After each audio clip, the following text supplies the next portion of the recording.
प्रशासन नावाची गोष्ट अस्तित्वात आहे आणि ती जनतेसाठी कामही करू शकते याचा कल्याण डोंबिवलीकरांना विसर पडला होता। मात्र मागच्या 4 महिन्यांच्या कालावधीत आयुक्त आर रवींद्रन यांनी कामाची चुणूक दाखवत आणि शिस्तीचा दरारा राखत अनेक कामं पूर्ण केली। त्यामुळे त्यांचं अभिनंदन करणारी पोस्टर्स रस्त्यावर लागायला लागली आहेत।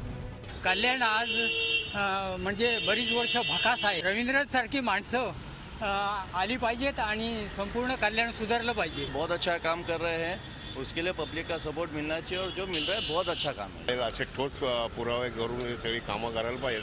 ऑनऑर्डरचा भरभराट सगळीकडे चालू आहे, असं नाही की कल्याणमध्ये आहे, बरेच ठिकाणी ते सगळं करायला पाहिजे। अधुरे काम जे आहे, अनलिगल काम जे आहे म्हणजे सगळं ओढून लावायचं। दरम्यान कल्याण मधल्या एका रवींद्रन यांनीच आता स्पष्टीकरण दिलंय। बदली नाहीच, उलट येत्या काळात अजून 24 रस्त्यांची कामं मार्गी लावणार असल्याचं रवींद्रन यांनी स्पष्ट केलंय। येणाऱ्या 6 महिने कालावधीमध्ये कमीत कमी 27 रस्ता रुंदीकरण करण्यासाठी मोहीम हाती घेतलेली आहे। त्यामध्ये आता 3 रस्त्याचे मी ऑलरेडी झालेली आहे। त्याच्यामध्ये कोणाला नुकसान होऊ शकतं किंवा कोणाला त्रास होऊ शकतो, पण त्याच्यासाठी मी पहिल्यांदा त्या लोकांना मी विनंती करतो, KDMC मार्फत काहीतरी नुकसान झाले असेल, KDMC त्याची जबाबदार राहील आणि त्यांचे पुनर्वसन करण्याची जबाबदार KDMCने हाती घेतली।